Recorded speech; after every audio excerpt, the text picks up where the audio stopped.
యేసుక్రీస్తు వారి నామంలో మీ అందరికీ కూడా వందనాలు తెలియచేస్తూ ఉన్నాను.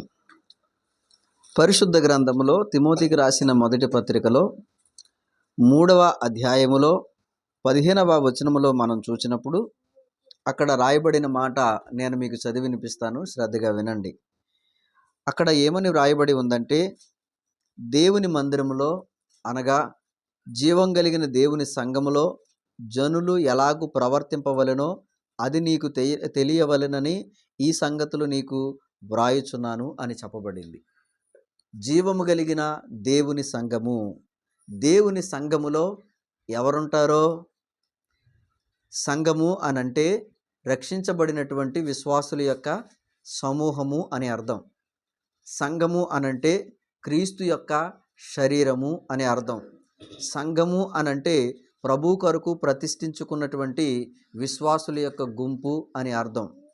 దీనిని సంఘము అని అన్నారు. ఈ పరిశుద్ధ సంఘములో చేర్చబడినటువంటి ఈ సంఘములో ఉన్నటువంటి జనులు ఎలా ఉండాలో అది మీకు తెలియపరచగోరుచున్నాను.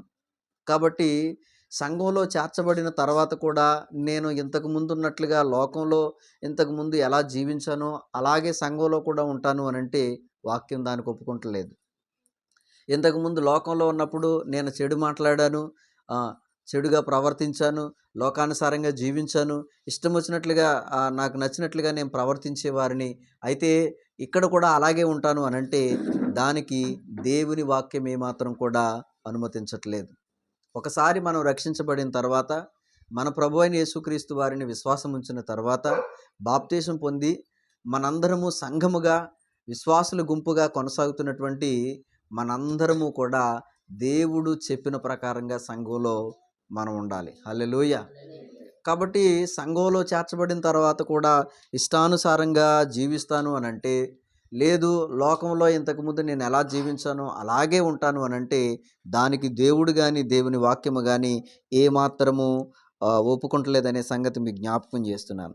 కాబట్టి ఈరోజు నేను తెలియచేసేటువంటి విషయం ఏంటంటే, అసలు సంఘములో దేవుని బిడ్డలు, విశ్వాసులు, జనులు ఎలా ఉండాలి, రక్షించబడిన తర్వాత విశ్వాసుల యొక్క సమూహము ఎలా ఉండాలి అనేటువంటి విషయాలను తిమోతి పత్రిక నుంచి కొన్ని విషయాలు మీకు తెలియచేసే ప్రయత్నం చేస్తాను. తిమోతికి రాసిన మొదటి పత్రిక మొదటి అధ్యాయము 4వ వచనంలో ఏమని రాయబడి ఉందంటే, అక్కడ విశ్వాస సంబంధమైన దేవుని ఏర్పాటుతో కాక వివాదముతోనే సంబంధము కలిగి ఉన్నవి గనుక వీటిని లక్ష్య పెట్టొద్దని కొందరికి ఆజ్ఞాపించుటకు నీవు ఎఫెసులో నిలిచి ఉండవలనని నిన్ను హెచ్చరించుటకు ఇప్పుడును హెచ్చరించుచున్నాను. అసలు ఉపదేశ సారం ఏంటంటే, పవిత్రమైన హృదయం నుండి, మంచి మనస్సాక్షి నుండి, నిష్కపటమైనటువంటి విశ్వాసము నుండి కలిగు ప్రేమ. అయితే సంఘములో చేర్చబడిన తరువాత కూడా కొందరు వీటిని మానుకొని తొలగిపోయారు అని రాయబడి ఉంది. అక్కడ ఏటిని మానుకున్నారో, సంఘములో చేర్చబడిన తర్వాత కూడా వేటిని మానుకున్నారంట, ఉపదేశ సారాన్ని మానేశారంట. అంటే దైవజనుల ద్వారా తెలియచేయబడినటువంటి దేవుని ఉపదేశం యొక్క సారం ఏదైతే ఉందో దాన్ని విడిచిపెట్టేస్తూ ఉన్నారు. కొంతమంది ఈ చెవితో వింటారు, ఈ చెవితో వదిలిపెట్టేస్తారు. చూడండి, ప్రభు చెప్పినటువంటి ఉపమానంలోనూ కొన్ని విత్తనాలు త్రోవ ప్రక్కన పడితేనంట ఆ పక్కన పడినటువంటి ఆ విత్తనాలంట పక్షులు వచ్చి ఎత్తుకుపోయి అని చెప్పబడింది. అలాగా దైవజనులు మనకి దేవుని మందిరంలో, సమాజ కూటాలలో ఎన్ని మాటలు చెప్పినా కానీ కొంతమంది మర్చిపోతూ ఉన్నారు, విడిచిపెట్టేస్తూ ఉన్నారు, హృదయంలో భద్రపరచుకుంటలేదు. అమ్మ మొన్న ఆదివారం మనం ఏం వాక్యం విన్నాం, లేకపోతే శుక్రవారం ఏ వాక్యం విన్నాం, లేకపోతే ఫలానా చోట మీటింగ్లో మనం ఏం మాట్లాడుకున్నాం అనేటువంటి మాటలు వచ్చినప్పుడు ఏమో గుర్తుండట్లేదు. ఏదో కానీ చెప్పారు కానండి అయ్యగారు, ఏం చెప్పారో కూడా గుర్తులేదు అనేటువంటి ఆలోచనతో ఉంటారు. మీరు ఆలోచన చేయండి, ఉపదేశ సారానంట మరిచిపోకూడదు. ఇక్కడ మనం గమనిస్తే కొందరు ఏం చేశారంటే ఈ యొక్క ఉపదేశ సారాన్ని మర్చిపోయి విశ్వాస సంబంధమైన దేవుని ఏర్పాటులో లేరంట. కొంతమంది విశ్వాస సంబంధమైన దేవుని ఏర్పాటు లేకోకుండా ఏమేమి ఉన్నాయంట అక్కడ, కొంతమంది అంట వివాదముతోనూ సంబంధం కలిగి ఉన్నారు. వాటిని లక్ష్య పెట్టొద్దు. ఒక విశ్వాసిగా దేవుని సంఘములో చేర్చబడిన తర్వాత వివాదానికి తావిచ్చే సంగతులను చాలా మట్టికి దూరంగా ఉంచుకునేటువంటి ప్రయత్నం చేయాలి. ఉదయం లేచిన తర్వాత ఇరుగు పొరుగు వారితో మనకు జరిగే సంభాషణ ఎలా ఉండాలో తెలుసా? దేవుని మాటల గురించి చక్కని సంభాషణ ఉండాలి. లేకపోతే లోకంలో జరిగేటువంటి విషయాలను కోసం చర్చించటం అది వ్యర్థమే. కానీ అసలు ఉదయం లేచిన తర్వాత ఇరుగు పొరుగు వారితో జరిగే సంభాషణ ఎలా ఉండాలో తెలుసా? జనరల్‌గా మనం అంటా ఉంటాం ఇరుగు పొరుగు వారితోటి, "అమ్మా వంట అయిపోయిందా? లేక పని అయిపోయిందా? లేకపోతే ఇంటి పని అయిపోయిందా? బట్టలు ఉతికేసావా?" అని అంటా ఉంటాం. కానీ అంతకంటే ముఖ్యమైనటువంటి సంగతులేంటంటే, "అమ్మ ఈరోజు వాక్యం చదివేసుకున్నావా? ప్రార్థన టైం అయిపోయిందా నీకు?" ఇలాంటి చక్కని దేవుని మాటలతో కూడిన, విశ్వాసముతో కూడినటువంటి కదా! విశ్వాసముతో కూడిన, అక్కడ ఏమని రాయబడి, విశ్వాస సంబంధముతో కూడిన, ఏర్పాటుతో కూడినటువంటి మాటలు మనకుండాలి. సంఘంలో చేర్చబడిన తర్వాత కూడా, రక్షించబడిన తర్వాత కూడా ఇంకా నేను లోక సంబంధమైన విషయాలు మాట్లాడతాను, లోక సంబంధమైన వీటిని నేను మనసులో ఉంచుకుంటాను అనేటువంటి ఆలోచన మనకుంటే గనక దానికి వాక్యము అంగీకరించట్లేదనే సంగతిని నేను మీకు జ్ఞాపకం చేస్తున్నాను. ఇక్కడ ఏమని రాయబడి ఉందంటే, ఒక వ్యక్తి రక్షించబడిన తర్వాత పవిత్రమైన హృదయం ఉండాలి అని చెప్పబడింది. ఏముండాలంట? హృదయం ఎలా ఉండాలంట? పవిత్రంగా ఉండాలి. లోపల అంతరంగములో కుళ్ళో, కుతంత్రాలో, చెడో ఇవేమీ ఉంచుకోకూడదు. ఎప్పటికప్పుడు కూడా ఏం చేయాలంటే హృదయాన్ని కంప్లీట్‌గా దేవుని దగ్గర క్లీన్ చేసేసుకోవాలి. అంతరంగంలో ఏమేమి ఉన్నాయో అవన్నీ ఒప్పుకొని విడిచిపెట్టేసి ఎప్పటికప్పుడు కూడా హృదయాన్ని కంప్లీట్‌గా శుభ్రంగా ఉంచుకోవాలి. ఆలోచన చేయండి. ఈరోజు మనం వంట చేసాం. ఈరోజు వంట చేసినటువంటి గిన్నెలోనే మరలా రేపు కూడా అదే గిన్నెలో వంట చేసేస్తాం కడగకుండా. ఎవరైనా చేస్తారా అలాగా? చేయరు. ఇప్పుడు ఇంతకు ముందైతే కట్టెల పొయ్యి మీద పెట్టినప్పుడైతే అవన్నీ మసిపట్టాయి కాబట్టి బాగా శుభ్రంగా తోమేవారు. ఇప్పుడు మసిపడతా లేదు కదా! అలా అని వండిన పాత్రలో మళ్ళీ వండేస్తాం తెల్లారి? వండం. ఆ పాత్ర ఎంత బాగున్నా సరే, మాడకపోయినా కదా! మసి పట్టకపోయినా సరే, ఇది నిన్న వాడేసాం కాబట్టి మరలా దాన్ని కంప్లీట్‌గా క్లీన్ చేసి మరలా వంటకు ఉపయోగించుకుంటాం. అర్థమవుతుందా? కాబట్టి మనం ఏం చేయాలంటే ఎప్పటికప్పుడు మన హృదయంలో ఏమైనా చెడుందేమో, ఒకవేళ ఎక్కడైనా చేదైన వేరు మొలుస్తూ ఉందేమో, ఎక్కడైనా చెడు సహవాసాలకి లేదా చెడు అలవాట్లకి, చెడు మాటలకి, చెడు ఉద్దేశాలకి నా హృదయాన్ని ఇస్తున్నానేమో అనేటువంటి ఆలోచనతోటి ఏ రోజుకి ఆ రోజు హృదయాన్ని కంప్లీట్‌గా క్లీన్ చేసుకుంటా ఉండాలి. దేవుని వాక్యము చేత దానిలో హృదయంలో ఉన్నటువంటి చెడునంతటిని కూడా కడిగేసుకుంటూ ఉండాలి. ఇక్కడ ఏమని చెప్పబడిందంటే, ఒక వ్యక్తికి పవిత్రమైన హృదయం ఉండాలి. తర్వాత ఏంటంట, మంచి మనస్సాక్షి ఉండాలి. నిష్కపటమైనటువంటి విశ్వాసములో నుంచి కలిగేటువంటి ప్రేమ ఉండాలి.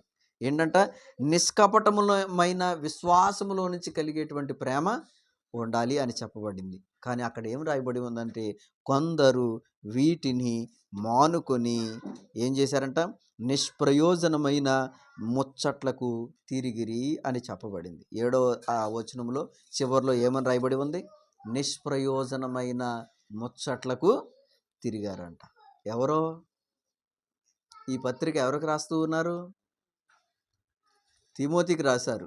తిమోతికి ఎవరి గురించి చెప్తా ఉన్నారు పౌలు గారు? సంఘములో ఉన్నటువంటి కొంతమంది వ్యక్తుల కోసం చెప్తా ఉన్నారు.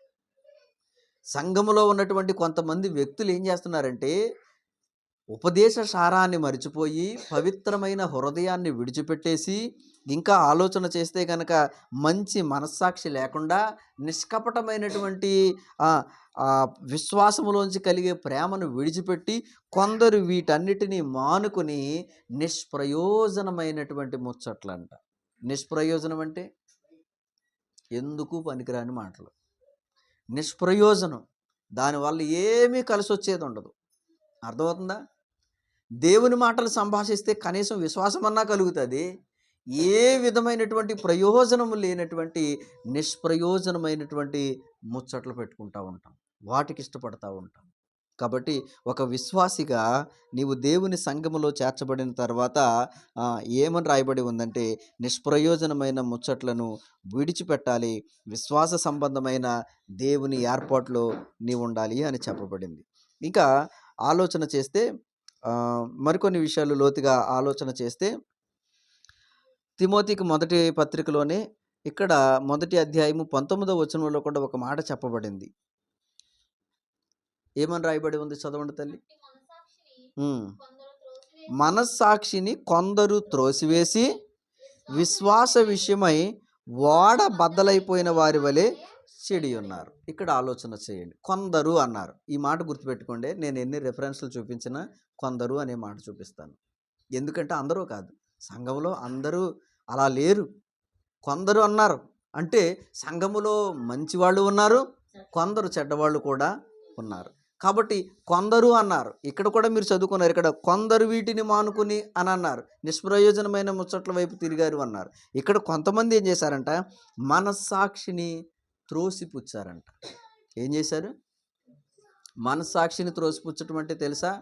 కొన్నిసార్లు మనస్సాక్షి అనేది దేవుడి పక్షంగా పనిచేస్తూ ఉంటుంది. గుర్తుపెట్టుకోండి. అంటే దేవుడు మనలో ఉంచినటువంటి ఆత్మకు ఇవ్వబడినటువంటి ఒక అవయవాలలో ఒకదానిగా చెప్పబడినటువంటి మనస్సాక్షి దేవుడు పక్షంగా పనిచేస్తుంది. ఎలా అనంటే కొన్నిసార్లు ఏవైనా కొన్ని జరగరాని పొరపాట్లు చేసినప్పుడు, లేదా ఏదైనా మాట్లాడినప్పుడు, ఏదైనా దూషించినప్పుడు, ఏదైనా చెడు పని చేస్తూ ఉన్నప్పుడు మనసులో ఒక ప్రేరేపణ కలుగుతూ ఉంటుంది. వద్దు, ఇలా చెయ్యొద్దు, ఇది ఎందుకో మంచిది కాదు, ఎందుకులే అనేటువంటి ఆలోచన ఉంటుంది చూడండి. దాన్ని ఏమంటారంటే మనస్సాక్షి గద్దింపు. కొన్నిసార్లు అనేసిన తర్వాత కూడా బాధపడుతూ ఉంటాం. అయ్యో, ఊరికనే అనేసానే, గబుక్కుని అనేసాను, గబుక్కుని తిట్టేశాను, అయ్యయ్యో ఇలా జరిగిపోయింది అని అంతరంగములో ఒక నీలో నీకే, ఎవరో వచ్చి చెప్పనవసరం లేకుండా నీలో నీకే కలిగేటువంటి ఒక ప్రక్రియ, పశ్చాత్తాపం ఉంటుంది చూడండి. దాన్ని ఏమంటారంటే మనస్సాక్షి గద్దింపు. అంటే నిన్ను గద్దించేది ఎవరో తెలుసా? నువ్వు చేసింది తప్పు, నువ్వు చేసింది రాంగు, నువ్వు అలా అనకూడదు, నువ్వు అలా అనటం కరెక్ట్ కాదు, ఇలా చేయటం కరెక్ట్ కాదు, పొరపాటు చేసావు అని ఎవరో చెప్పుకోకుండా నీలో నీకు కలిగేటువంటి భావన, ఇది ఎవరు చేస్తున్నారు అని అంటే మనస్సాక్షి నిన్నేం చేస్తుందంటే గద్దిస్తుంది. ఎప్పుడైతే మనస్సాక్షి దేవుని పక్షంగా మనం చేసే కొన్ని పనులు దేవునికి నచ్చట్లేదని తెలిసి మనస్సాక్షి ఎప్పుడైతే మనల్ని గద్దించిందో ఏం చేయాలంటే ఆ మనస్సాక్షి గద్దింపుకి సరెండర్ అయిపోవాలి. ఓకే, కరెక్టే, అంటే నేను చేసింది పొరపాటు అనమాట, నా మనస్సాక్షి. ఎందుకంటే మనస్సాక్షి అంగీకరించలేని పని చేస్తే చాలా కీడులో పడతారు. మనస్సాక్షి అంగీకరించలేని పని చేస్తే చాలా ఇబ్బందులకు గురవుతారు. అక్కడికి మీరు చాలా సందర్భాలు అంటారు, అక్కడికి నా మనసు సమ్మతించలేదండి, అక్కడికి నా మనసు ఒప్పుకోలేదండి ఇలా అంటానికి, ఇలా చేయటానికి, అయినా ఎందుకో దుష్టుడు అలా ప్రేరేపించి అని చేశాడని అంటూ ఉంటాం మనం. మనస్సాక్షి గద్దింపు అంటారు దానిని. ఈ మనస్సాక్షి గద్దించినప్పుడు ఏం చేయాలంటే దానికి సరెండర్ అవ్వాలి పూర్తిగా. అలా కాకుండానంట కొంతమంది ఏం చేస్తున్నారంటే మనస్సాక్షి గద్దింపును కూడా తోసిపుచ్చేశారంట. ఎంత దారుణమో చూడండి. దేవుడు పక్షాన పనిచేసేటువంటి మనస్సాక్షి గద్దింపును కూడా తోసిపుచ్చేసి ఏం పర్లేదులే అని హృదయాన్ని ఇంకా కఠినం చేసుకుంటూ ఉంటారు కొంతమంది. జీవం కలిగిన దేవుని సంఘంలో చేర్చబడిన తర్వాత కొందరు దేవుని యొక్క పక్షంగా పనిచేసేటువంటి ఆ మనస్సాక్షి గద్దింపును త్రోసివేస్తూ ఉన్నారు. ఇలాంటివి మానుకోవాలి అనేటువంటి విషయాన్ని మీకు జ్ఞాపకం చేస్తూ ఉన్నాను. ఇంకా మనం ఆలోచన చేస్తే తిమోతి మొదటి పత్రికలోనే 4వ అధ్యాయం మొదటి 2 వచనాలు మనం చూసినప్పుడు, తిమోతి మొదటి పత్రిక 4వ అధ్యాయము మొదటి 2 వచనాలు, 1-2 వచనాలు. అయితే కడవరి దినముల్లో కొందరు, ఈ కొందరు అనే మాట మీరు గుర్తుపెట్టుకోండి. ఈ కొందరు ఏం చేశారంట, అబద్ధికుల వేషధారణ వలన మోసపరుచు ఆత్మల యందును దయ్యముల బోధ యందును లక్ష్యముంచి విశ్వాస భ్రష్టులగుదురని ఆత్మ తేటగా చెప్పుచున్నది. నా మాట అర్థమవుతుందమ్మా? చాలా స్పష్టంగా రాయబడినటువంటి మాట, జాగ్రత్తగా వినండి. ఏమని చెప్పబడిందంటే కొందరంట అబద్ధికుల వేషధారణ వలన మోసపరిచే ఆత్మల యందు దయ్యముల బోధ యందు లక్ష్యముంచారంట. లక్ష్యముంచి ఏం చేశారు? దాని వలన విశ్వాస భ్రష్టులైపోయారు. దయ్యాల బోధ యందు లక్ష్యముంచి. దయ్యాల బోధ విన్నారు ఎప్పుడైనా? దయ్యం బోధ. దయ్యం కూడా వాక్యం చెప్తుంది తెలుసా మీకు? దయ్యం వాక్యం చెప్తాం ఎప్పుడు వినలేదా? అయ్యయ్యయ్య, యేసు ప్రభు కూడా సాతాను వాక్యం చెప్పలేదా? మరి సాతాను గడిగా ఆడకంటే పెద్ద దయ్యం ఎవరు? మీరు గమనించండి. దయ్యం మాటలు ఎలా ఉంటాయి అని అంటే చూడండి, హవ్వమ్మని ఎంత సులువుగా మోసపరిచిందో చూడండి. దేవుడు అలా చెప్పాడా? అంటే ఎలా ఉంటుందంటే దేవునికి అనుకూలంగా చెప్పినట్లుగా చూపిస్తూ ఉంటుంది, కానీ ఎక్కడో గాడి తప్పిస్తూ ఉంటుంది. చిన్న మెలికి పెడుతుందంటే అంటే వాక్యానికి దగ్గరగా తీసుకొస్తుంది దెయ్యం బాధంటే. మీరు గుర్తుపెట్టుకోండి, కొంతమంది పర్వాలేదమ్మా, చెయ్యొచ్చు, తప్పేముందమ్మా అనని కొంతమంది మీరు గమనించండి, సేవకులే సిద్ధాంతులు అయిపోతూ ఉంటారు ఒక్కోసారి. సేవకులే పెద్ద పెద్ద ఇంజనీర్లు అయిపోతూ ఉంటారు ఒక్కోసారి. ఈ సేవకులే వాస్తు చెప్పేస్తూ ఉంటారు ఒక్కోసారి. పర్లేదమ్మా, ఇలాగమ్మా, అలాగమ్మా అని అన్నీ చెప్పేస్తూ ఉంటారు. అర్థమవుతుందా? దయ్యం బాధ ఎలా ఉంటుందంటే కేవలం ఏదో దగ్గరికి వాక్యానికి దగ్గరగా తీసుకొచ్చినట్టు ఉంటుంది, కానీ ఎక్కడో చిన్న మెలికి పెట్టి గాడి తప్పినట్టు ఉంటుంది. అర్థం అవ్వలేదా? పోనీ అర్థమయ్యేలా చెప్తాను చూడండి. యేసు ప్రభు వారికి సాతానుగాడు ఒక వాక్యాన్ని చూపించాడు. చూడండి ఒకసారి మత్తయి సువార్త. ఏమని చెప్తూ ఉన్నాడంటే, యేసు ప్రభు వారి దగ్గరికి వచ్చి మత్తయి సువార్త 4వ అధ్యాయం 6వ వచనంలో ఏమని రాయబడి ఉందంటే అక్కడ, నీవు దేవుని కుమారుడు అయితే కిందకు దూకుము. అంటే ప్రభువుని శోధించేటువంటి ఆ సమయంలో ప్రభుతో ఏం చెప్తా ఉన్నాడు ఈ సాతానుగాడు అంటే, ప్రభు దగ్గరికి వచ్చి నువ్వు దేవుని కుమారుడు అయితే కిందకు దూకే అన్నారు. రైట్. ఇప్పుడు అక్కడ ప్రభువుకి ఒక వాక్యం జ్ఞాపకం చేస్తున్నాడు చూడండి. వాక్యమైన ప్రభువుకే, అనంత జ్ఞాని అయినటువంటి ప్రభువుకే ఏం జ్ఞాపకం చేస్తున్నాడు వీడు? వాక్యం జ్ఞాపకం చేస్తున్నాడు. ఏ వాక్యం అది? ఆయన నిన్ను గూర్చి తన దూతలకు ఆజ్ఞాపించును, నీ పాదం ఎప్పుడైనను రాతికి తగలకుండా వారు నిన్ను చేతులతో ఎత్తుకొందురని వ్రాయబడి ఉంది కదా, కాబట్టి నువ్వు దూకేయి. అర్థమైందా? నిజమే కదా, వాక్యం ఎలా చెబుతుంది కదా. ఇప్పుడు ఈ వాక్య ప్రకారం ఎలా ఉంది? దూకైతే దేవుడు కాపాడేస్తాడు అన్నట్టుగా ఉంది కదా. చూడండి, ఈ వాక్యం సాతానుగాడు ప్రభువుకి జ్ఞాపకం చేశాడు. ఇక్కడ చూడండి ఎంత మెలుకుందో. అసలు ఈ వాక్యం ఏమని రాయబడి, ఇలా వ్రాయబడి ఉంది కదా అని చెప్పబడింది. ఎక్కడ రాయబడి ఉంది ఇలాగా అంటే సాతానుగాడు వాక్యం తెలుసు. చూడండి ఎక్కడ రాయబడి ఉంది. 91వ కీర్తన 11వ వచనం చదవండి తల్లి. 91వ కీర్తన 11వ వచనం చదవండి. నీ మార్గములన్నిటిలోనూ నిన్ను కాపాడుటకు ఆయన నిన్ను గూర్చి తన దూతలకు ఆజ్ఞాపించును. నీ పాదములకు రాయి తగలకుండా వారు నిన్ను తమ చేతులతో ఎత్తు పట్టుకుందరు. ఈ వాక్యం జ్ఞాపకం చేశాడు సాతానుగాడు. ఎవరికి? ప్రభువుకి. ఇప్పుడు అక్కడ ఉన్నట్టే ఇక్కడ ఉంది కదండి అని అంటే, అక్కడికి ఇక్కడికి తేడా ఏంటో తెలుసా? చాలా దగ్గరగా ఉంది. ఇది ఇంచుమించు సేమ్ టు సేమ్ ఉంది. కానీ అక్కడ ఏం రాయబడి ఉంది?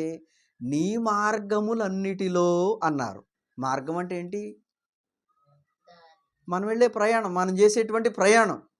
ఈ మార్గాలన్నిటిలో కూడా నిన్ను కాపాడటానికి ఆయన నీ పాదమునకు రాయి తగలకుండా తన దూతల చేత నిన్ను ఎత్తు పట్టుకుంటారు. ఇక్కడేమంటున్నాడు వీడు?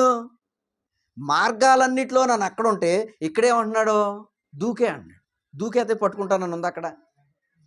దూకేతే పైనుంచి దూకేతే నిన్ను పట్టుకుంటారు దేవదూతలు వచ్చి అని ఉంది అక్కడ. మార్గములన్నిటిలోనే ఉంది. అంటే వాక్యాన్ని దగ్గరకంటా తీసుకొచ్చాడు. దీన్ని ఏమంటారంటే దెయ్యం బోధ అంటారు. గుర్తుపెట్టుకోండి. ఇప్పుడు ఆలోచన చేయండి. ఇప్పుడు మనం చక్కగా అన్ని పనులు మనం బాగా చేసుకుంటున్నాం. మనం అనుదిన జీవితంలో ప్రభువా ఇదిగోనైనా పని చేసుకునే కాడ కాపాడు, ఇదిగోనైనా వెళ్ళే కాడ కాపాడు అన్ని విషయాలు అని అనుకుంటా ఉన్నాం.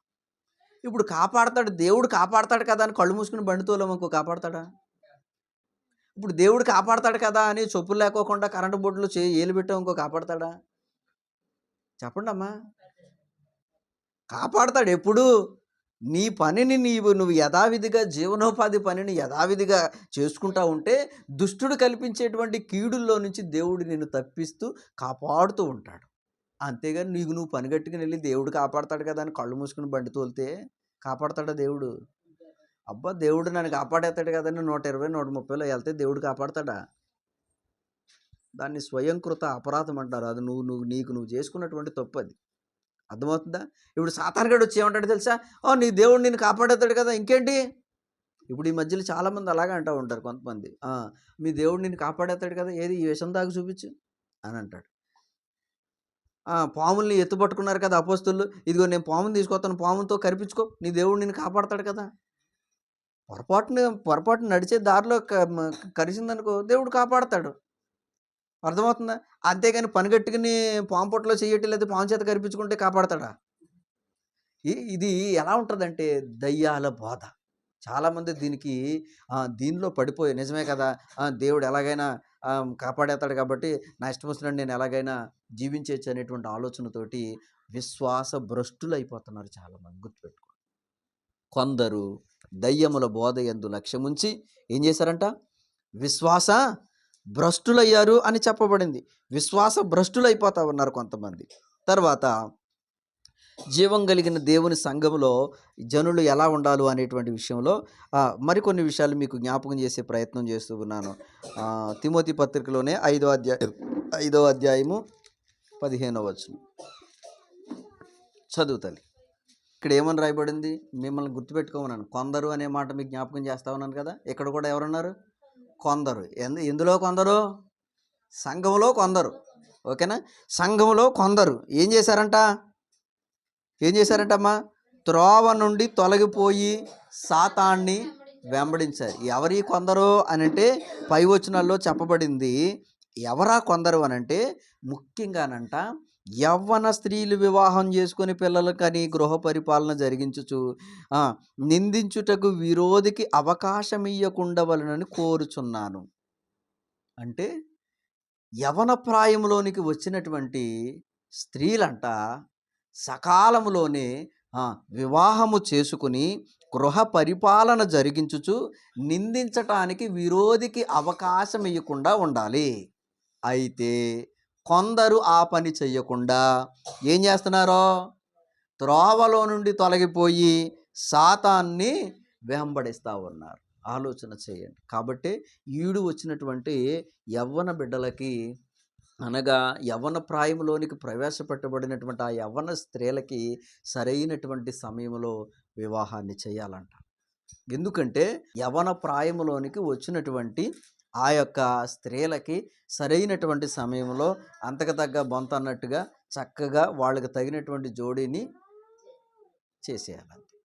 అలా చెయ్యకపోతేనంట ఏమవుతుందంటే త్రోవలో నుంచి తొలగిపోయే అవకాశం ఉందంట. ఆలోచన చేయండి. అందుకనే ఒకవేళ వివాహం చేయబడిన తర్వాత ఒకవేళ ఏ కారణం చేత అయినా భర్త చనిపోతే ఆమెకు మరలా వివాహం చేసుకునేటువంటి అవకాశాన్ని ప్రభు కల్పించారు. ఒక స్త్రీ ఒంటరిగా ఉండిపోవటం అనేది దేవుని చిత్తము కానే కాదు. ముఖ్యంగా యవన ప్రాయంలో ఉన్నటువంటి స్త్రీలు ఏకాంగులుగా ఉండకూడదు అనేది దేవుని యొక్క ముఖ్య ఉద్దేశం. రూతు విషయంలోనైనా ఇలా మనం ఆలోచన చేస్తే కనుక అనేక మంది భక్తులు ఉన్నారు, స్త్రీలు అనేక మంది యవన కన్యకులు ఉన్నారు. వాళ్ళందరూ కూడా ఆలోచన చేస్తే వారి విషయాలలో దేవుడు ఆయన ప్రణాళిక చొప్పున యవ్వన ప్రాయంలో వివాహం చేసుకోవాలని దేవుడు తెలియచేశాడు. హల్లెలూయా. కాబట్టి కొంతమంది ఏం చేశారు అని అంటే అలాగున త్రోవలో నుండి తొలగిపోయి సాతాన్ని వెంబడించారంట. మీరు గమనించండి, లోకంలో ఇలాంటి నింద ఉంటుంది. ఇప్పుడు వివాహం చేయబడినటువంటి స్త్రీ భర్త ఉన్న ఆమెకును భర్త లేనటువంటి ఆమెకును ఎంత తేడా ఉంటుందో చూడండి. యవ్వన ప్రాయంలో ఉన్నటువంటి వారు. ఇప్పుడు భర్త ఉన్నటువంటి ఆ స్త్రీ బయటికి వెళ్ళి రోడ్డు మీదకి వెళ్ళి వచ్చింది అనుకోండి, ఎదురయ్యారు ఎవరొకరు ఏమంటారు? అమ్మ ఎక్కడికి వెళ్ళావంటే షాప్ దగ్గరికి వెళ్ళి వచ్చాను అని అంటారు. సరే అమ్మ అంటారు. అదే భర్త లేనటువంటి స్త్రీ నిజంగా రోడ్డు మీదకి వెళ్ళి వచ్చింది అనుకో ఏమంటారు తెలుసా? మొగుడా మధ్య భయమా బత్త ఎక్కడికి వెళ్తా అక్కడికి వెళ్తుంది, ఎవడడిగి కూడా ఎక్కడికి వెళ్తా అక్కడికి వెళ్తుంది అన్నాడు. అంటే నిందించటానికి ఎవరికి అవకాశం ఇస్తున్నారు? విరోధికి అవకాశం ఇస్తున్నారు. కాబట్టి అలా నిందించడానికి విరోధికి అవకాశం ఇవ్వకోకుండా ఉండటానికి యవన ప్రాయంలో యవన కన్యకులు యవన స్త్రీలు ఏం చేసుకోవాలంట? పెళ్లి చేసుకోవాలి. ఒకవేళ మధ్యలో భర్త చనిపోయినా సరే మరలా వాళ్ళు రెండో వివాహం చేసుకోవాలి. అది వాక్య ప్రకారం నియమం. అర్థమవుతుందా? కాబట్టి అలాగున కొంతమంది ఏం చేశారంటే అలా మానేసి వివాహాలు లేకుండా లేదా వివాహం తర్వాత ఒకవేళ భర్త చనిపోయినా ఒంటరిగా ఉంటూ త్రోవలో నుంచి తొలగిపోయి విశ్వాస సంబంధమైన దేవుని ఏర్పాటులో నుంచి తొలగిపోయి ఎవరిని వెంబడించారు? అక్కడ ఎవరిని వెంబడించారని రాయబడింది? సాతాన్ని వెంబడించిన వారై ఉన్నారు అన్నారు. కాబట్టి జీవం కలిగిన దేవుని సంఘములో యవ్వన బిడ్డలు ఒంటరిగా ఉండకూడదు. వివాహము సకాలంలో చేయబడాలి. లేకపోతే నిందించడానికి విరోధి ఎవడో ఒకడిని ప్రేరేపిస్తాడు అనేటువంటి సంగతిని నేను మీకు జ్ఞాపకం చేస్తూ ఉన్నాను. తర్వాత ఇదే పత్రికలో మనం ఆలోచన చేస్తే తిమోతి మొదటి పత్రిక 5వ అధ్యాయము 24వ వచనం చూసినప్పుడు మనము కొందరి పాపములు తేటగా బయలుపడి న్యాయపు తీర్పునకు ముందుగా నడుచుచున్నవి. అంటే సంఘంలో చేర్చబడిన తర్వాత కూడా ఏళ్ళలో ఏముందో తెలుసా? పాపముంది. ఆ పాపమంట తీర్పునకు ముందు నడుస్తుందంట. మీరు ఆలోచన చేయండి. ఇప్పుడు ఎవరినన్నా అరెస్ట్ చేశారనుకో, నేరం రుజువైన తర్వాత జైల్లో వేశారనుకో, జైల్లోకి అతడు ఇంకా ఎళ్ళక మునిపే అతడికంటే ముందు ఏం వెళ్ళిపోతుందో తెలుసా? ఆడు చేసిన పాపాల చిట్ట, ఆడు ఏం నేరం చేశాడో ఆ ఫైల్ వెళ్ళిపోద్ది ముందు ఆ అధికారి దగ్గరికి. వెళ్దా? వాడు అప్పుడు ఆ ఫైల్ చూసి, నువ్వు ఈ నేరం చేసావా, అయితే తీసుకెళ్ళి లోపల ఏంటి, అక్కడ ఏంటి, ఇక్కడ ఏంటి అని అప్పుడు ఆ జైలు అధికారి నిర్ణయిస్తాడు. అర్థమవుతుందా? అంటే వాడికంటే ముందు ఏం వెళ్ళిపోతుంది? వాడి పాపం ముందు వెళ్ళిపోతుంది. ఇప్పుడు మనం కూడా ఆలోచన చేస్తే మనకంటే ముందు మన పాపము దేవుని దగ్గరికి వెళ్ళిపోతుంది. గుర్తుపెట్టుకోవాలి. మనం చేసిన అతిక్రమాలు, మనం ఇంకా భూమి మీద ఉండగానే మనం చేసిన అతిక్రమాలన్నీ దేవుని దగ్గర ఉన్నాయి. ఆ తర్వాత వెళ్ళిన తర్వాత నేను ఏం చేయలేదు ప్రభువా, నాకేం తెలియదు ప్రభువా అని నువ్వేమంటున్నా దేవుని దగ్గర సంజాయిషి చెప్పుకున్నా కానీ దేవుని దగ్గరికి అప్పుడే నీ ఫైల్ వెళ్ళిపోద్ది. అంతకుముందే వెళ్ళిపోతుంది. వెళ్దా? కొందరి పాపములు అలా ఉన్నాయి. కాబట్టి జీవం కలిగిన దేవుని సంఘంలో చేర్చబడిన తర్వాత పాపమునకు తావీయకూడదనేటువంటి సంగతిని నేను మీకు జ్ఞాపకం చేస్తున్నాను. చివరిగా మనం ఆలోచన చేస్తే ఇదే తిమోతి పత్రికలో 6వ అధ్యాయంలో 10వ వచనంలో ఏమని రాయబడి ఉందంటే, ఎందుకనగా ధనాపేక్ష సమస్తమైన కీడులకు మూలము. ఇక్కడ కూడా గుర్తుపెట్టుకోండి, కొందరు అని రాయబడి ఉంది. ఏ కొందరు అంటే మరలా చెప్తున్నాను, సంఘములో కొందరు ఏం చేశారంట? దాన్ని ఆశించి, ఆ ధనాపేక్షను ఆశించి విశ్వాసములో నుండి తొలగిపోయి నానా బాధలతో తమ్మును తామే పొడుచుకున్నారు. అంటే దేవునిలోనికి వచ్చిన తర్వాత కూడా ఏం సత్తలేదు వీళ్ళకే. కొందరంట సంఘములో చేర్చబడిన తర్వాత కూడా ఏముందో తెలుసా? ధనాపేక్ష. ఈ ధనాపేక్ష సమస్త కీడులకు మూలమంట. ఒకటి కాదు, రెండు కాదు, సమస్త కీడులకు ఈ ధనాపేక్ష అనేది మూలమై ఉన్నది. ఓకే, ఈ ధనాపేక్షను ఆశించి కొంతమంది విశ్వాసములో నుంచి తొలగిపోయారు అని చెప్పబడింది. మీరు ఆలోచన చేయండి. అననీయ సపీరా ధనాన్ని ఆశించి విశ్వాసములో నుంచి తొలగిపోయారు. గెహాజీ ధనాన్ని ఆశించి విశ్వాసములో నుంచి తొలగిపోయాడు. ఆకాను వద్దన్న దాన్ని, శపితమైన దాన్ని ఆశించి కదా విశ్వాసములో నుంచి తొలగిపోయాడు. ఇలా చెప్పుకుంటూ వెళితే కొంతమంది ధనాపేక్ష కలిగినటువంటి వారై ధనాన్ని ఆశించి విశ్వాసములో నుంచి తొలగిపోయారు అనే సంగతి మీకు జ్ఞాపకం చేస్తున్నాను.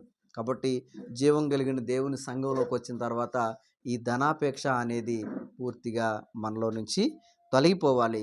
దేవుని ఆశీర్వాదం ఏదైతే ఉందో, దేవుడు ఎంతవరకు మేర మనకి కొలిచి ఇచ్చారో అంతలో సంతృప్తి కలిగి ఉండటానికి కావలసిన అవసరాల మట్టుకి దేవుడు అనుగ్రహించేంత రీతిలో మనం ప్రార్థించేటువంటి వారిగా ఉండాలి తప్ప ధనాపేక్ష అనేది మన జీవితాల్లో ఉండకూడదు అనేటువంటి విషయాన్ని మీకు జ్ఞాపకం చేస్తూ ఉన్నాను. కాబట్టి చివరిగా మనం ఆలోచన చేస్తే ఇదే అధ్యాయంలో తిమోతి పత్రిక 6వ అధ్యాయము, మొదటి తిమోతి పత్రిక 6వ అధ్యాయము 21వ వచనంలో మనం చూస్తే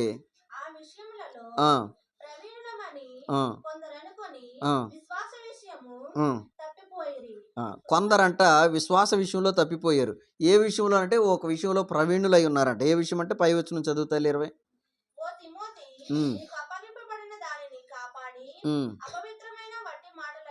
అపవిత్రమైన వట్టి మాటలు, జ్ఞానమని అబద్ధంగా చెప్పబడినటువంటి విపరీత వాదాలకి దూరంగా ఉండాలి. అర్థమవుతుందా? జ్ఞానమని చెప్పబడినటువంటి విపరీతమైనటువంటి వాదాలంట. ఈ వాదాలకు ఏం చేయాలి? దూరంగా ఉండాలి. ఈ విపరీతమైనటువంటి వాదములకు దూరంగా ఉండాలి. అయితే కొందరంట ఏం చేశారంట? ఆ విషయంలో ప్రవీణులు అనుకున్నారంట. అంటే నా ఎంత గొప్పగా ఎవరు దెబ్బలాడరు, నా ఎంత గొప్పగా ఎవరు పోట్లాడరు, ఇంకా నాతో పెట్టుకుంటే మాడి మసి అయిపోవాలంతే ఇంకా అని అనుకుంటారు కొంతమంది. అంటే ఏ విషయంలో ప్రవీణులు అనుకుంటారు? వాళ్ళు వివాదాల్లో ప్రవీణులు అనుకుంటారు. అర్థమవుతుందా? ఇంకా వాళ్ళతో గొడవ ఆడతామంటే గెలవలేమండి అనేటువంటి ఆలోచన కొంతమంది ఉంటుంది. ఆ విషయంలో కొంతమంది ప్రవీణులు అనుకుంటారు. అది జ్ఞానం అనుకుంటారంట. ఇక్కడ మనం ఆలోచన చేస్తే విపరీతమైనటువంటి వివాదాలకి దూరంగా ఉండాలి. ఆ విషయంలో కొంతమంది ప్రవీణులం అనుకుని ఏం చేశారు అనంటే, ఏం చేశారంటే అక్కడ విశ్వాస విషయంలో నుంచి తప్పిపోయారు అన్నారు. కాబట్టి జీవం కలిగిన దేవుని సంఘంలోకొచ్చిన తర్వాత కూడా మన యొక్క జీవితంలో ఇలాగున రకరకాలైనటువంటి వివాదాలు కలిగి ఉంటే గనక మనం సంఘంలో నుంచి పూర్తిగా తొలగిపోయినటువంటి వారి వలె ఉంటాం. విశ్వాసంలో నుంచి పూర్తిగా తొలగిపోయినటువంటి వారి వలె ఉంటాం. కాబట్టి ప్రియమైన దేవుని బిడ్డలారా, నేను ముగిస్తూ ఒక మాట మీకు జ్ఞాపకం చేస్తూ ఉన్నాను. మనందరం రక్షించబడ్డాం. మనందరం మన ప్రభువు చేత పిలువబడ్డాం. సంఘంలోకి వచ్చిన తర్వాత కూడా ఇన్ని విషయాలు చెప్పాను మీకు. ఇంకా చెప్పాలి అనంటే తిమోతి 2 పత్రికలో నుంచి, తీతు పత్రికలో నుంచి కూడా చాలా విషయాలున్నాయి. కొరింథీ పత్రికలో నుంచి కూడా చాలా విషయాలున్నాయి. కాబట్టి సంఘంలోకి వచ్చిన తర్వాత కూడా నేను నా ఇష్టానుసారంగా జీవిస్తాను అంటే దానికి వాక్యము అంగీకరించట్లేదు. లోకంలో ఒక సామెత ఉంటుంది. ఇంతా బతుకు బతికి ఎక్కడ చచ్చాడంట? కనీసం ఇంట్లో కూడా చావలేదంట. ఎక్కడ చచ్చాడంట? అర్థమవుతుందా? మనం ఇంత విశ్వాసం కలిగినటువంటి వారిగా ఉండి, అబ్బో మనకి సంఘం ఉంది, దేవుని సేవకుడు, దేవుని వాక్యం మన దగ్గర నుంచి వెళ్ళిందండి అన్యజనులకి. అవునా కాదా? వాక్యం మన దగ్గర నుంచి వెళ్ళింది కదా అన్యజనులకి. ఇంత గొప్ప వాక్యము, ఇంత గొప్ప దేవుడు మనం కలిగి ఉండి కూడా ఇదిగో ఇలాంటి వివాదాల చేత, ఇలాంటి ధనాపేక్ష చేత, ఇలాంటి మనసాక్షి గద్దింపును త్రోసిపుచ్చేటువంటి వారిగా రకరకాలైనటువంటి వాటి చేత మనం తొలగిపోతే కడపటి స్థితిలోనికి మనం వెళ్ళిపోతున్నాం. గుర్తుపెట్టుకోండి, పరుగు పందుములో అందరూ పరిగెడతారు, కానీ బహుమానం ఎవరికొస్తుంది? 10 మంది పరిగెడితే 10 మందికి ఇస్తారా బహుమతి? అందులో ఎన్నుంటాయి? 10 మందికి 10 బహుమతులు ఎడతారా? ఫస్ట్ అంతేనా? తప్పితే ఒకవేళ సెకండ్, థర్డ్. అసలు ఏది ముఖ్యమైనది? ఫస్ట్ ముఖ్యం. అర్థమవుతుందా? ఫస్ట్ అంటే 10 మంది పరిగెత్తితే అందులో ఎవడో ఒకడు మాత్రమే ముందుకెళ్తాడు. 10 మంది పరిగెడితే అందులో ఎవరో ఒకడు మాత్రమే ముందెళ్తారు. అలాగే ఆలోచన చేయండి.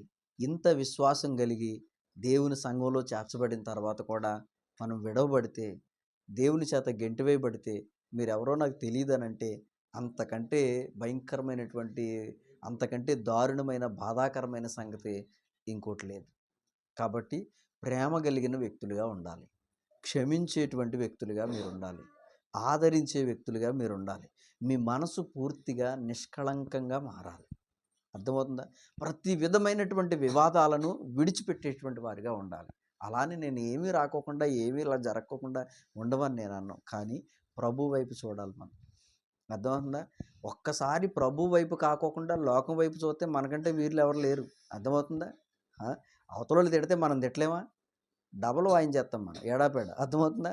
అవతలోడు ఒకటి కొడితే, ఒక చెంప మీద కొడితే వాడి చెంపలో ఇటు అటు 4, 5 సార్లు వాయించగలం. అంత టాలెంట్ లేదా మనకి? కానీ మనం ఎవరిని చూచి మనం ఇవన్నీ తగ్గించుకోవాలి? దేవుణ్ణి చూచి, మన ప్రభువును చూచి. మన ప్రభువు అవి అనుమతించలేదు కాబట్టి మన ప్రభువును చూచి ఆలోచన చేయండి. ఓ మోటార్ సైకిల్, ఇప్పుడు బండి రోడ్ల మీద అలా అలా గమ్మున సడన్గా డాష్ ఇచ్చుకుంటూ ఉంటారు. గమ్మున ఒక్కొక్కడు అప్పటికప్పుడు రివర్స్ అయిపోతూ ఉంటారు. దేవుని బిడ్డలైతే సారీ బ్రదర్, గమ్మున ఏదైనా పొరపాటు అయిందేమో అని టక్కుమని సారీ చెప్తారు. వాడు వివాదం ఆడాడు అనుకో, యువతలోడు కూడా వాదించగలడు. కానీ ఎవరిని చూసి తగ్గించుకుంటారు ఇక్కడ? దేవుణ్ణి చూసి. అంతేగాని ఆడు తిట్టాడంటే మనకు రావా మాటలు? మనకే వస్తాయి. ఆడు కొడితే మనం కొట్టలేమా? అర్థమవుతుందా? ఏమ్మా కొట్టలేమా? ఎందుకు కొట్టలేము? మనకే కొట్టే, మనకి చేతులు లేవా? మనకు కాళ్ళు లేవా? మనము కొట్టేస్తాం, మనము తిట్టేస్తాం. కానీ అలా చేస్తే విశ్వాసికి అవిశ్వాసికి తేడా లేదు. దేవుని బిడ్డకి లోకస్తుడికి తేడా లేదు. కాబట్టి దేవుని సంఘంలో చేర్చబడిన తర్వాత కొన్నిటికి అనుమతి లేనటువంటి వాటిని విడిచిపెట్టాలి. అప్పుడే మనం లోకంలో వీళ్ళు దేవుని నమ్ముకున్నారనే సాక్ష్యం మన మీదకి వస్తుంది. అప్పుడు ఈ ప్రవర్తన నీలో, ఈ మార్పు నీలో కనబడలేనంత వరకు కూడా మీరు దేవుని సంఘములో విశ్వాసిగా దేవుని దృష్టిలో లెక్కించబడరు. ఈ విషయాన్ని గమనించి ఇక నుంచి బహుశా మీరు తిమోతి పత్రిక ఎన్నిసార్లు చదివారో నాకు తెలియదు, కానీ ఈ విషయాలు విన్నారా ఎప్పుడైనా? ఇలాంటి విషయాలు ఎన్ని చెప్పబడినా చూడండి. ఇంకా 2వ పత్రిక మీరు చదివిన లేకపోతే కొరింథీ పత్రిక చదివిన ఈ కొందరు అనే మాట, కొందరు అనే దాని మీద మీరు రాయండి. అసలు ఎన్ని విషయాలైనా రాసుకోవచ్చు. సంఘంలోకి వచ్చిన తర్వాత కొందరు కొందరు కొందరు, అందరూ కాదు, కొందరు, ఇలాంటి ప్రవర్తన. కాబట్టి మనందరము కూడా ప్రేమ కలిగిన వ్యక్తులుగా, దయగలిగిన వ్యక్తులుగా, ప్రభువుని ధరించుకున్నటువంటి వ్యక్తులుగా మనము లోకానికి మనం కనపరిస్తే దేవుడు మనల్ని ఇంకా ఇంకా హెచ్చిస్తూ ఉంటాడు. హల్లెలూయ. ఇంకా ఇంకా దేవుడు దీవిస్తూ ఉంటాడు. వచ్చిన ప్రతి దూషణ మాటను మనము ఏం చేసుకోవాలో తెలుసా? దాన్ని ఒక దీవెనగా మార్చుకోవాలి. మన మీదకు వచ్చిన ప్రతి నిందను, అవమానాన్ని ఏం చేసుకోవాలో తెలుసా? ఆశీర్వాదకరంగా మార్చుకోవాలి. మనం క్రీస్తు విషయమైనటువంటి నింద గొప్ప భాగ్యం అని చెప్పబడింది. కాబట్టి ఇక నుంచి మనం సంఘంలోకి వచ్చిన తర్వాత కొన్నిటికి దూరంగా ఉండాలి, కొన్నిటిని విడిచిపెట్టాలి, కొన్నిటిని మానుకోవాలి, కొన్నిటిని అనుసరించాలి. అనుసరించాల్సినవి అనుసరించాలి, విడిచిపెట్టాల్సినవి విడిచిపెట్టాలి. అప్పుడే మనం దేవుని దగ్గర సరైనటువంటి విశ్వాసిగా పేరు తెచ్చుకోగలం. దేవుడి మాటలు మన వినికిడిలో దీవించును గాక. ఆమేన్.